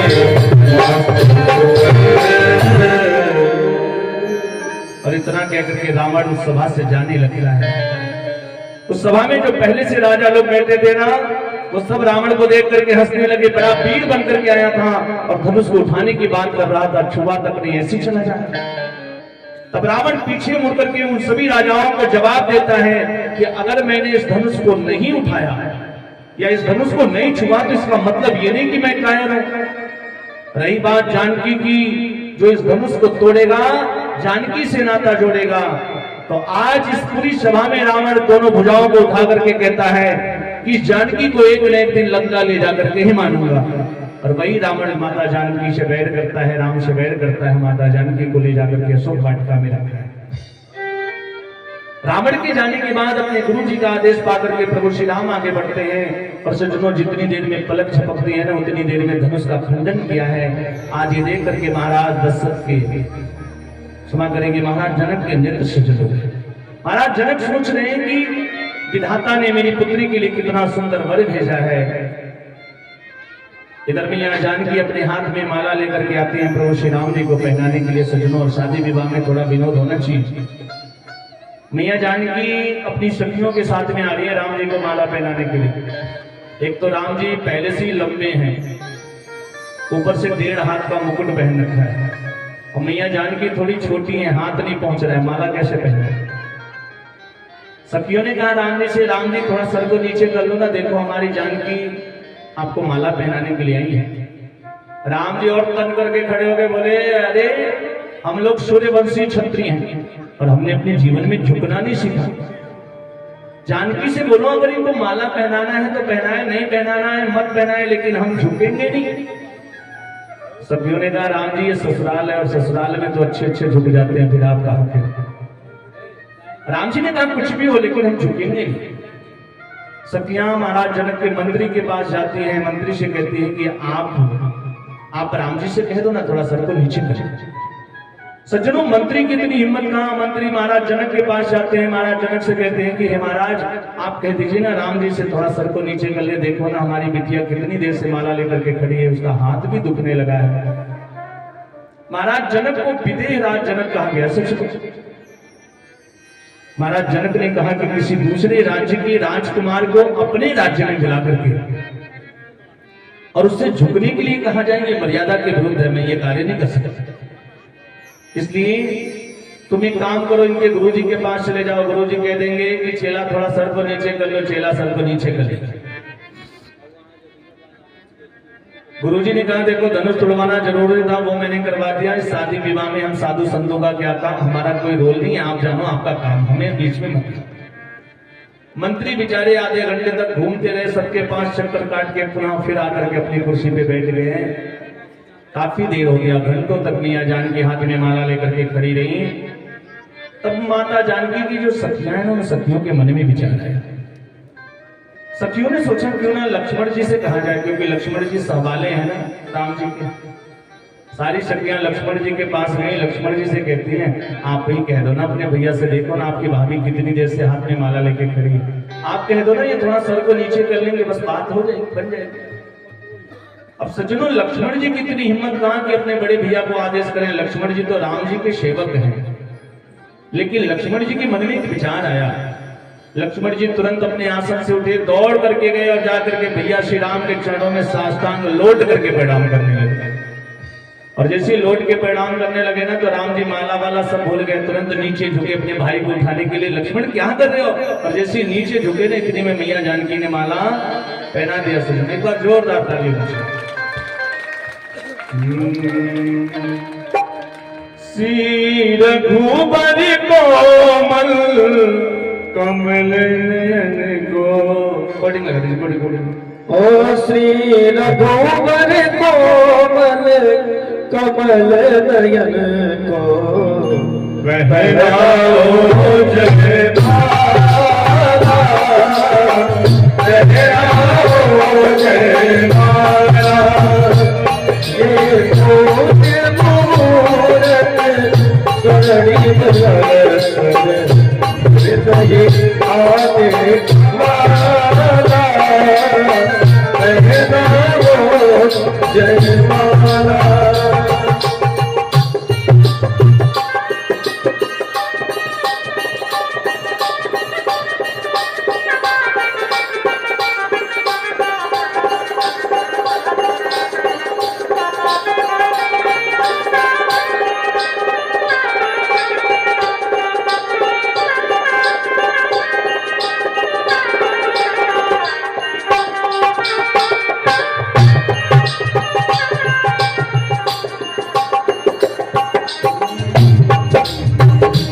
श्री रघुबर कोमल कमल नयन को पहनाओ जयमाला, पहनाओ जयमाला। ये पुण्य मुहूर्त फिर नहीं आने वाला, पहनाओ जयमाला। चलते चलते रघुवर तक ऐसे पहुँचे, ये छुई मुई के पल्लव है, सिमटे सिमटे सकुचे सकुचे, सिमटे सिमटे सकुचे सकुचे। श्री रामचंद्र चित्रवत सीता का अद्भुत रूप निराला, पहनाओ जयमाला। श्री रघुवर कोमल कमल नयन को पहनाओ जयमाला, पहनाओ जयमाला, पहनाओ जयमाला। बोले राजा रामचंद्र भगवान की जय। बोले जानकी मैया की जय। आज प्रभु श्री राघवेंद्र का विवाह माता जानकी के साथ में हुआ। इसके बाद महाराज जनक ने अपने मंत्रियों के साथ मंत्रणा किया, गुरु जी का आदेश दिया। अयोध्या में निमंत्रण भेजा है। महाराज दशरथ अपने दोनों पुत्रों को भरत और शत्रुघ्न को साथ में लेकर के बारात को लेकर के जनकपुर पहुंचे हैं। वहां पहुंचने के बाद गुरुजनों से मंत्रणा करने के बाद महाराज जनक ने क्रमशः अपने चारों पुत्रियों का विवाह महाराज जनक दशरथ के चारों पुत्रों के साथ में किया है। उर्मिला जानकी का विवाह परात्पर श्री राम जी के साथ में हुआ, उर्मिला का विवाह श्री लक्ष्मण लाल जी के साथ में हुआ, मांडवी का विवाह श्री भरत लाल जी के साथ में हुआ, सुकृति का विवाह श्री शत्रुघ्न जी के साथ में हुआ है। जनकपुर में आज बहुत आनंद मनाया जा रहा है सच में। और महाराज दशरथ चार चार बहुओं को लेकर के आज अयोध्या में पहुंचे हैं। लिखा है कि जब तेरा ब्याही घरे आए, नित्य मंगल मोद बधाए। जब से प्रभु श्री राम अयोध्या में वापस आए हैं ना, अयोध्या में किसी का ठिकाना नहीं है। चार चार बहुएं आई हैं, रोज रोज मंगल गीत गाए जा रहे हैं। लेकिन कहते हैं सज्जनों की कभी कभी ज्यादा खुशी को भी नजर लग जाती है। कहते हैं कि सुख का संवाद कभी दुख का कारण बन जाता है, और मीठी बोली के कारण ही तोता पिंजरे में आता है। आज अवध के ऊपर भी नजर लग गई। गोस्वामी जी को लिखना पड़ा कि अवध 7.5 तब बोली, अवध के ऊपर 7.5 लगी। महाराज दशरथ राम जी के राज्याभिषेक की तैयारियां कर रहे हैं। उसी समय कैकेयी ने अपने 2 वचन महाराज दशरथ से मांगे हैं। पहले वचन में अपने पुत्र भरत के लिए राजगद्दी, दूसरे वचन में राम के लिए 14 वर्षों का वनवास, वो भी तापस वेश विशेष उदासी, 14 वर्ष राम वनवासी। सज्जनों, मैं चर्चा कर रहा था आज इसी मंच पे मेरे जैसे तमाम कथावाचक लोग आते हैं, बैठ करके घंटों घंटों माता कैकेयी के बारे में भला बुरा करते हैं। मैंने कहा ना कि त्याग अगर देखना है, कंपटीशन देखना है ना, त्याग का कंपटीशन, तो रामचरितमानस के किसी भी पात्र को देख लीजिए। रामचरितमानस की सबसे आज की दृष्टि में जो लोग समझते हैं, उस दृष्टि से देखा जाए तो लोग कहते हैं कि कैकेयी की वजह से राम का वनवास हुआ, कैकेयी की वजह से महाराज दशरथ का निधन हो गया। और हम लोग कैकेयी को लेके थोड़ा सा चर्चा करें। मैं आपको बताऊं सज्जनों, कैकेयी ने जितना प्रेम प्रभु श्री राम से किया है ना, उतना प्रेम करने वाला कोई दूसरा आज तक पैदा ही नहीं।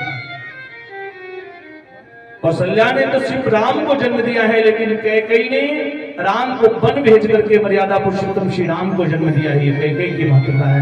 अगर कैकेयी राम को वन नहीं भेजती ना, तो राम कभी मर्यादा पुरुषोत्तम राम नहीं बन पाते। और ये सारा किस्सा बचपन का है सचिन। एक बार की बात है, मैं आप लोगों को बताऊं।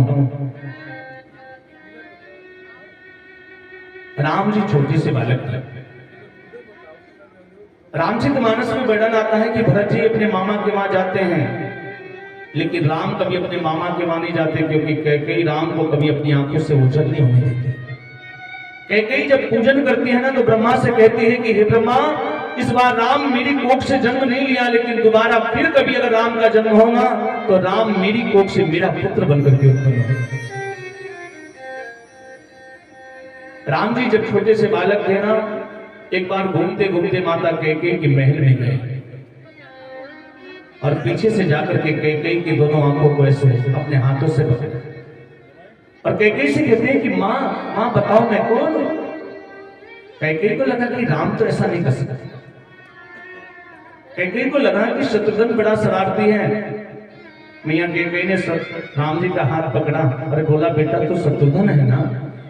राम जी ने हाथ हटा दिया, नहीं माँ मैं राम हूं, तू हार गई और मैं जीत गया। माँ मैं शत्रुघ्न नहीं हूं, मैं राम हूं और तू हार गई, मैं जीत गया। सो हारने वाला व्यक्ति जीतने वाले व्यक्ति को कुछ न कुछ जरूर देता है। इसलिए माँ आज मैं तुझसे कुछ मांगना चाहता हूं। कैकेयी ने कहा कि मांगना बेटा, क्या चाहिए तुझे? तुझे मांगने में देरी हो सकती है, लेकिन कैकेयी को देने में देरी नहीं होगी। अगर तू मुझसे मेरे प्राण मांगेगा ना, राम मैं सत्य कहती हूं अपने प्राण निकाल करके दे दूंगी, तुझे मांग करके तो दे। मैं तो रोज कहती हूं कि मेरा राम कभी मुझसे कुछ मांगे, लेकिन तू मुझसे कुछ मांगता ही नहीं। राम जी ने कहा कि मां ऐसे नहीं मांगूंगा, पहले अपने राम को बड़ा प्रेम करती हो ना, अपने राम के सर पे हाथ रख करके सौगंध खाओ, राम की सौगंध। आज मेरी सौगंध खाओ कि मैं जो मांगूंगा मुझे दे दोगी। कैकेयी ने कहा बेटा ऐसा क्या मांगने जा रहा है कि सौगंध खाने के लिए कह रहा है? तो मांग तो सही मैं कह रहा हूं ना, अगर मुझसे मेरे प्राण मांगेगी तो अपने प्राण निकाल करके दे दूंगा।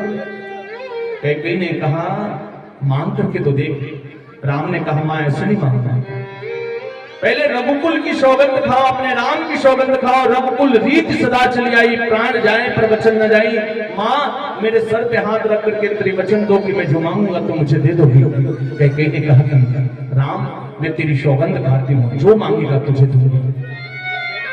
तब राम जी ने कहा कि मां जिस समय पिताजी मेरे लिए राज्य गद्दी की व्यवस्था करेंगे ना, उस समय तुम पिताजी से मेरे लिए वनवास मांग लेना। और सज्जनों ये सुनते ही कैकेयी के पैरों से जमीन खिसक गई। कैकेयी ने राम से कहा कि राम तुझे पता है तूने मुझसे क्या मांगा है? तुझे पता भी है तूने मुझसे क्या मांग लिया? ऐसा करने से मेरे मांग का सिंदूर उजड़ जाएगा, मेरे नाम पे कलंक लग जाएगा। आज के बाद कोई माँ इस संसार में अपनी बेटी का नाम कैकेयी रखना पसंद नहीं करेगी। राम ने कहा कि माँ कुछ भी हो, आपने मुझे वचन दिया है, अपने वचन से मुकर नहीं सकते हो। आज उस वचन को पूर्ण होना था, या यूं कहिए कि विधाता को यही मंजूर था। कैकेयी अपने कोप भवन में जाकर के बैठी है, मंत्रा ने जाकर के कैकेयी को भड़काया है। महाराज दशरथ सोचते हैं कि कल राम का राज्याभिषेक करना है, 15 दिनों से तैयारियां चल रही हैं, आज चलो चल करके कैकेयी को ये सूचना खुद अपने द्वारा दूंगा। कैकेयी बड़ी प्रसन्न होगी क्योंकि कैकेयी राम को बड़ा प्रेम करते हैं। महाराज दशरथ जब पहुंचते हैं कैकेयी के महल में तो देखते क्या है कि कैकेयी गोप भवन में जाकर के बैठी है। महाराज दशरथ कैकेयी को देख करके डर जाते हैं और जाकर के कहते हैं कि देवी ये आपने कैसी स्थिति बना रखी है। तुम्हें पता है आज मैं बहुत प्रसन्न हूँ क्योंकि कल मेरा पुत्र राम राजा बनने वाला है और इस खुशी के अवसर पर देवी मैं तुम्हें कुछ देना चाहता हूँ, मुझसे कुछ मांग लेना।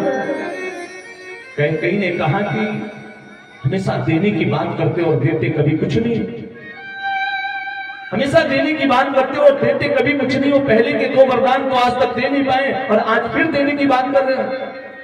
महाराज दशरथ ने कहा कि देवी मांगो ना, दिल खोल के मांगो, जो भी मांगोगी दूंगा। कल मेरा पुत्र राम राजा बनने वाला है। तब कैकेयी महाराज दशरथ से कहती है कि महाराज मेरा पहला वचन ये है कि राम की जगह पर मेरे पुत्र भरत को राजा बना दिया जाए। भरत को टीका दे दिया जाए। जैसे महाराज दशरथ ने ये बात सुना ना, महाराज दशरथ के पैरों से जमीन खिसक गई। महाराज दशरथ अपने बालों को खींचने लगे और सोचते हैं कि पहले वचन में तो राम की जगह भरत को राजगद्दी मांग लिया और दूसरे वचन में कैकेयी कहीं मुझसे मेरे प्राण तो नहीं मांगने वाले हैं। और दूसरा वचन मांगने से पहले कैकेयी हाथ जोड़ करके महाराज दशरथ से निवेदन करती और कहती है कि मांगो दूसर बर कर जोड़ी, मांगो दूसर बर कर जोड़ी, रघुनाथ मनोरथ मोरी, रघुनाथ मनोरथ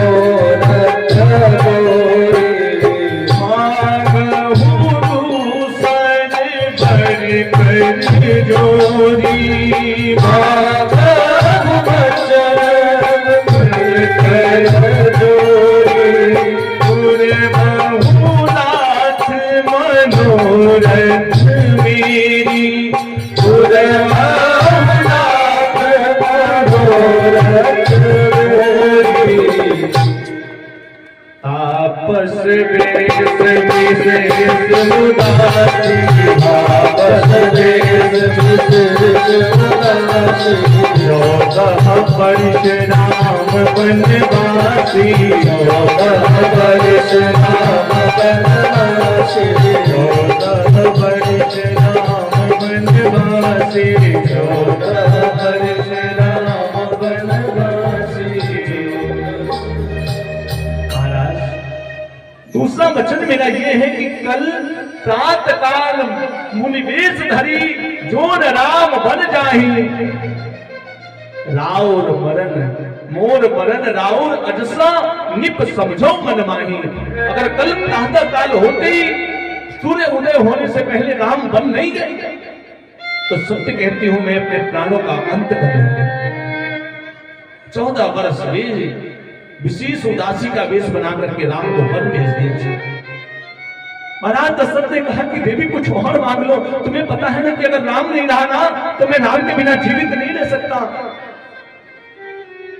तुम मुझसे मेरे प्राण ले लो लेकिन राम को बन जाने की बात मत कहो। कैकेयी ने कहा कि महाराज मरना तो सुनिश्चित है, मरना तो बिल्कुल तय है, या तो आप मरोगे नहीं तो मैं मरूंगी। अगर राम वन चले जाएंगे तो आप मर जाओगे और वन नहीं गए तो मैं मर जाऊंगा। और महाराज आप मरोगे तो मुझे कलंक लगेगा कि मेरी वजह से दशरथ का निधन हुआ। सो मुझे तो महल के अंदर रहना है, मैं कलंक लेकर के भी जीवित रह लूंगी।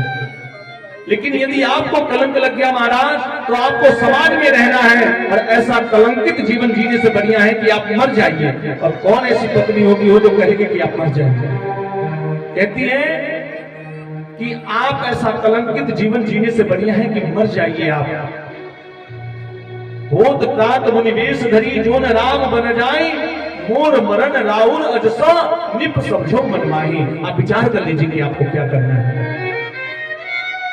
महाराज दशरथ सुन करके मूर्छित होकर के जमीन पे गिर पड़े। प्रातः काल हुआ, सुमंत जी आते हैं, आकर के पूछते हैं। महाराज दशरथ को जगाया है। कैकेयी ने कहा मुझे नहीं पता, राम को भेज दो। राम आते हैं। राम आकर के पिताजी के चरणों में प्रणाम करके पूछते हैं कि पिताजी क्या हुआ है आपको। तब महाराज दशरथ कहते हैं कि पुत्र तुम्हें 14 वर्षों के लिए वन में जाना है। राम ने एक बार भी नहीं कहा कि आपने मेरे साथ क्या कर रहे हैं आप, बल्कि राम अपनी मां कौशल्या के पास जाकर के कहते हैं कि मां, पिताजी ने रात भर में धर्म निर्णय लिया है। कौशल्या ने पूछा बेटा कैसा निर्णय, कैसा धर्म निर्णय। मां देखो मैं अपने चारों भाइयों में सबसे बड़ा हूं ना, मैं तो पहले से बड़ा हूं, तो पिताजी ने मेरी जगह पे भरत को राजा बनाने का निर्णय लिया है। भरत जब राजा बन जाएगा ना तो वो भी बड़ा हो जाएगा, मेरे बराबर हो जाएगा। कौशल्या ने कहा कि बेटा ये निर्णय अकेले तुम्हारे पिताजी का है या इस निर्णय में तुम्हारी माता कैकेयी की भी सहमति है। अगर अकेले तुम्हारे पिताजी का निर्णय है तो जितना अधिकार तुम्हारे पिता का है उतना ही अधिकार मेरा भी है। मैं तुमसे कहती हूं तुम्हें वन नहीं जाना है, लेकिन यदि ये निर्णय तुम्हारी माता कैकेयी का भी है, इसमें तुम्हारी मां कैकेयी की सहमति है, तो बेटा मैं तुझे रोकूंगी नहीं, तुझे अवश्य बन जाना चाहिए। विचार करिए, जब राम बन जाने के लिए तैयार हुए, वनवास राम का हुआ है, लेकिन लखन लाल साथ में जा रहे हैं, मियां जानकी भी साथ में जा रही है। लखन ने अपनी मां के चरणों में प्रणाम किया। मां से कहा कि मां मैं भैया को अकेले नहीं छोड़ सकता, मुझे भी जाना है। उनकी मां ने कहा कि बेटा तुझे अवश्य जाना चाहिए, मैं तुझे मना नहीं करूंगा, लेकिन मुझे एक वचन दो कि 14 वर्षों तक जब तक राम वन में रहेंगे तुम राम की सेवा करते रहोगे, एक पल भी राम की सेवा से विचलित नहीं होगे। लक्ष्मण ने अपनी मां से आदेश ले लिया, लेकिन सोचते हैं कि अपनी पत्नी को क्या समझाऊंगा, उर्मिला को क्या बताऊंगा, मैं क्या समझाऊंगा।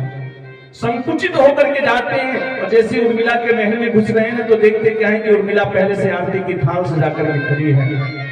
और हर पत्नी का कर्तव्य होता है कि पति अगर किसी बात को लेकर के संकुचित है तो पत्नी उसको उस संकट से उबार दे।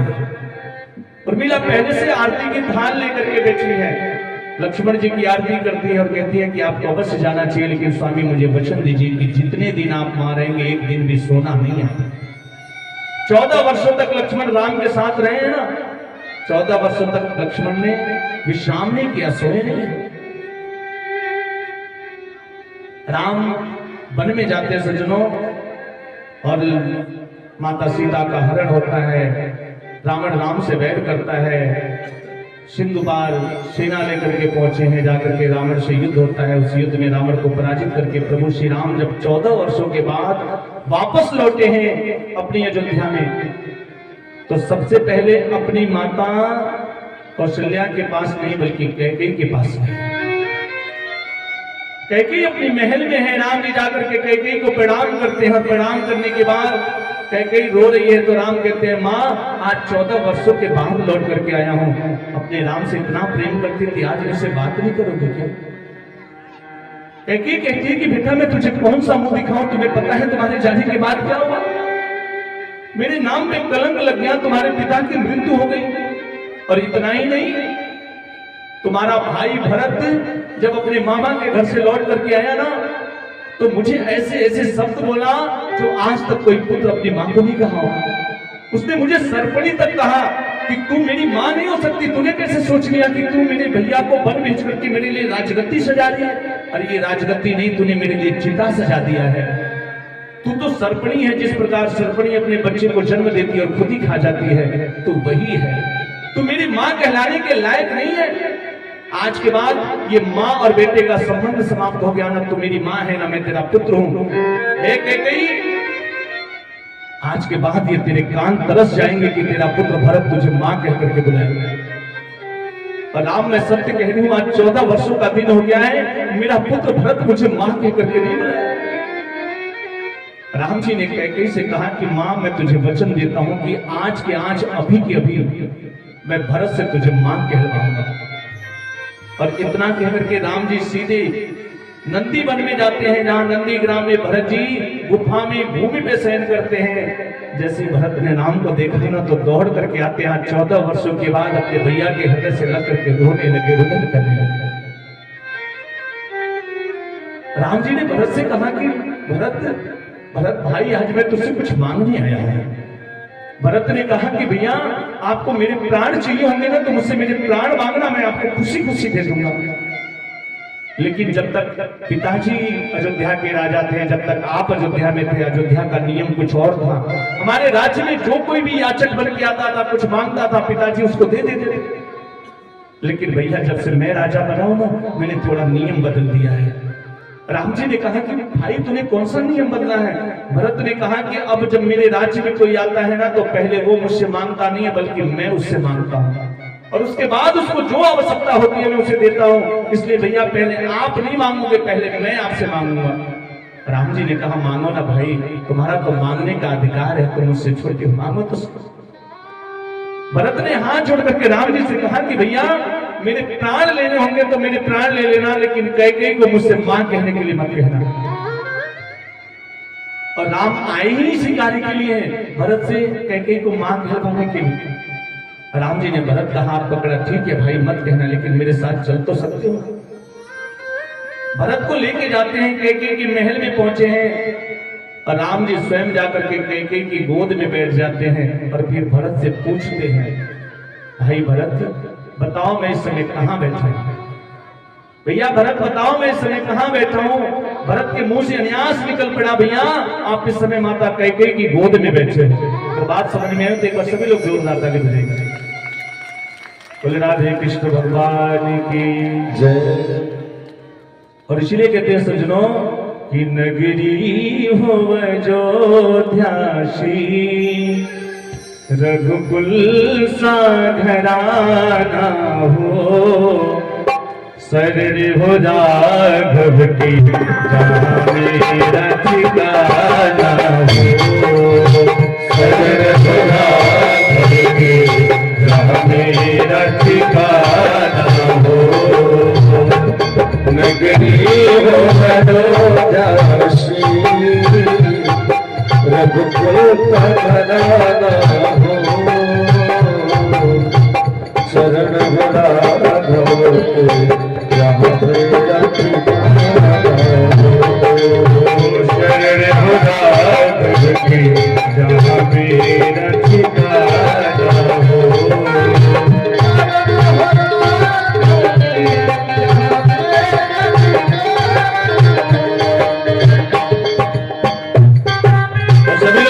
ताली बजा के क्या बात है? नींद आ रही है क्या आप लोग? पीछे वाले भैया लोग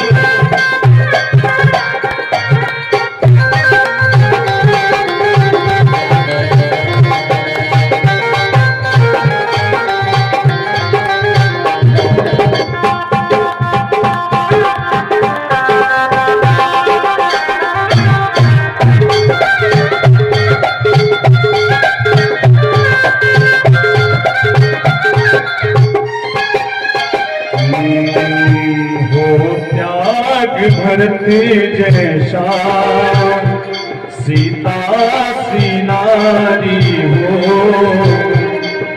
त्याग भरत जैसा सीता सी नारी हो, लवन कुशे जैसी संतान हमारी हो, लवन कुशे जैसी संतान हमारी हो।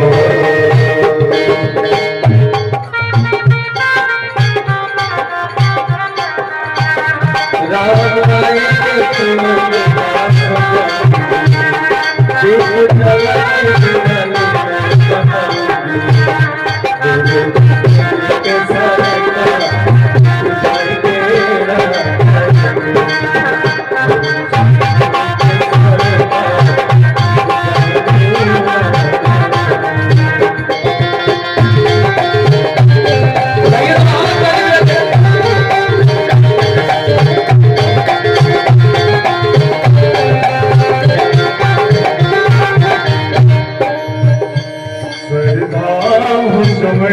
जैसी सबरी सी भक्ति हो, हनुमत के जैसी निष्ठार शक्ति हो,